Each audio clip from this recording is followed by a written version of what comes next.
Thanks for being willing to explore how to activate your potential with Regenetics, the art of allowing. In the lonely and starkly beautiful high desert of northern New Mexico, my apprenticeship in the ways of spirit intensified as winter approached. For the first time, I glimpsed, if briefly and inchoately, a foundational truth that would go on to inform every aspect of my work in DNA activation. Spirit is not just energy, as it is currently understood by most Westerners, but a form of consciousness that underwrites all being. True healing, which I have called holing, but which also might be described as transformation, being fundamentally spiritual in nature, cannot be achieved without activation of higher consciousness through energetic means of one kind or another. Since everything is a form of conscious energy, including our bodies, activating ourselves to raise our consciousness often, if not always, results in physical improvement. Integrating this higher consciousness requires knowledge and acceptance of the fact that from the limited perspective of our egos, we really do not control much of anything. To get at this important truth, I often say that life lives us, by which I mean something rather different from the old hippie adage to just go with the flow. Going with the flow implies a lack of guiding purpose behind our existence, a disposition to let things happen as they may and accept whatever occurs with a detached expression and shrug of the shoulders. When we acknowledge that life lives us, on the other hand, we are still riding the currents of our individual destiny. But if I may reason oxymoronically, by embracing our true purpose and potential as beings embodying particular aspects of Great Spirit, which expresses itself through us, we embrace a decidedly more active role in our personal surrender and service to divine will. Here, it is important to emphasize that, unlike much Eastern spirituality, in no way do I advocate that we suppress, repress, or attempt to destroy our egos. Achieving healing and transformation does not mean that we instantly dissolve back into the primordial soup of source, where we completely lose all sense of individuality. Rather, genuine holing involves a willingness to evolve our perception of identity away from a self mired in separation and fragmentation, to an identity rooted in the self from which all things of a seemingly individual nature flow. Ken Carey eloquently describes the relationship between spirit and ego. For if your ego is a reflection of spirit, then even at its core, your ego is spirit. In a healthy state, both spirit and ego perform their respective roles equally centered in God. During the healing process, as consciousness increases, Carey explains that your sense of self blossoms into an accurate awareness of who you are. This transformed awareness includes your former sense of being one among many, but it also includes an awareness rooted in the singularity of eternal being from which all individuality unfolds. Lacking such awareness, you remain a latent possibility, a programmed product of human culture. You are not truly yourself.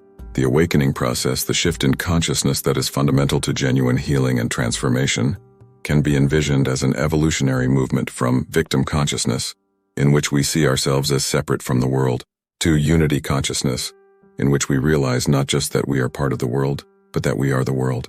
Surrender at the level of our ego to this thoroughgoing personal metamorphosis, which is guided in all instances by our higher self, is not optional. Rather, surrender is the first all-important step in our ongoing journey toward realization of our inherent potential. To be absolutely clear, as I am using the term, surrender does not mean that we must maintain a lukewarm attitude relative to the occasionally frustrating and sometimes bewildering unfoldment of our lives. To the contrary, as we evolve our perspective and raise our consciousness, we begin to appreciate surrender to the spiritual guidance of our higher self as a viable means to an end, the only workable strategy for healing, holing, and becoming the complete individuals we were meant to be. The reason my partner Lee and I counsel clients to listen to their intuition and engage their imagination when making decisions is that spirit always speaks to us through the heart. Anything coming from the head is likely unchecked ego and usually serves to sidetrack us. Not that we ever fully surrender the ego. As we move forward on our path of conscious personal mastery, the ego continues to play a valuable role by, most importantly, helping us protect and care for our physical body so that we may fulfill our spiritual purpose. But having awakened to our true divine nature through stepping into unity consciousness, the ego no longer is leading the way. Instead of being our guide, the ego is now a follower, and this is as it should be. Qigong, which is associated with Taoism, was a wonderful teacher in what I like to call the art of allowing, for which the Taoist term in Chinese Wu Wei can be translated as doing by not doing. As opposed to mentally directed action, considered artificial, the philosophy of Wu Wei, which is at the heart of both Taoism and Qigong, encourages intuitive or natural action. As a practical example, the doing nothing of remaining motionless, hugging the tree, results in doing something obviously life-affirming by pooling, huge amounts of bioenergy that can be used for healing, creativity, sex, and many other activities. From a more philosophical perspective, the practice of Wu Wei can be thought of as your ego, you, learning to get out of your spirit's way so that thy will be done and miracles of personal healing and transformation can occur. As an American with a background in mainstream academics, the idea that there was any art to allowing initially was every bit as foreign to me as the words Wu Wei. Although I considered myself a free thinker, I quickly discovered that I was far more culturally conditioned in the ways of ego, individualism, materialism, and having to make things happen than I was comfortable admitting. Shockingly, for something whose chief requirement was doing nothing, Wu Wei was the hardest thing I had ever not done. I came very close to throwing in the towel, cutting down the tree instead of hugging it every day. Having facilitated Regenetics for years now and worked with many westernized clients, I know I am far from alone in my culturally ingrained tendency to doubt the power of spiritual energy and resist allowing things to manifest naturally. Not infrequently, Lee and I receive emails from clients following their potentiation like this. Client: I just can't tell if I'm making any progress. I'm trying so hard. Us: we're sorry to hear that. How in particular do you feel that you're not making progress? Client: well, I just feel rough all the time. I know I'm detoxing. Our last conversation really helped me understand that part of the process. But it's just so uncomfortable.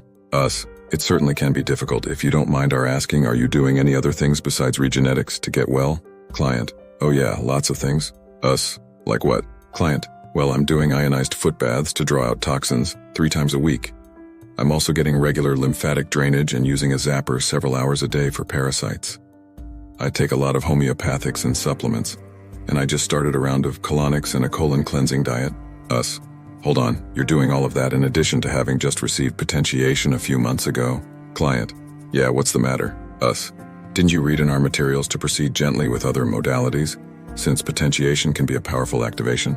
Client: of course, I just thought that, since Regenetics only involves energy, I had to make something happen here. Do you think maybe I'm pushing myself too hard? Fortunately, I had an excellent Qigong teacher who helped me integrate the art of allowing into my life because he was a living example of its power to strengthen the body. From a chronically fatigued and emaciated young man on his deathbed, he had transformed through his own practice of Qigong and Wu Wei into a robust, physically imposing martial artist who appeared the epitome of radiant physical health.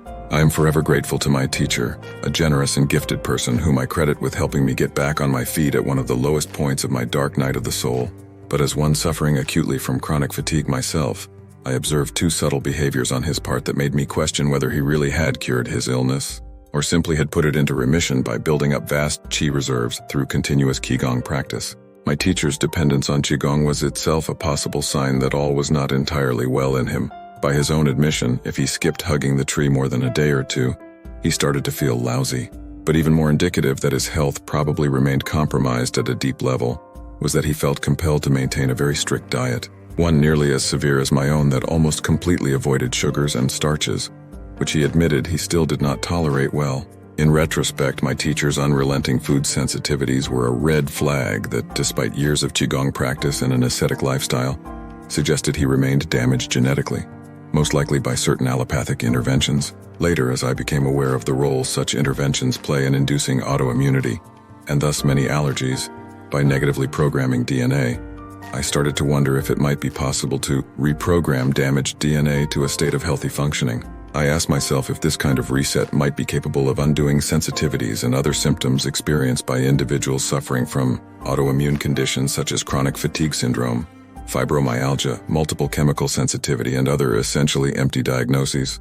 Although I enjoyed Qigong and never had been opposed to hard work, I wondered if there might be an even purer form of Wu Wei, an even more effective method of engaging the art of allowing that would empower me, and maybe others, to heal at a more profound level and leave behind meditation and daily practice in favor of being fully present in the world of daily activity. It was this line of passively purposeful questioning, made possible by Wu Wei in the first place, that steered me unerringly downstream during the development of potentiation.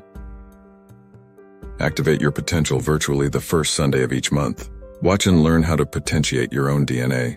Read the beloved international best-selling sound healing classic from which this video was adapted. Become a certified facilitator of Regenetics and earn while changing lives with what NEXUS magazine called revolutionary healing science.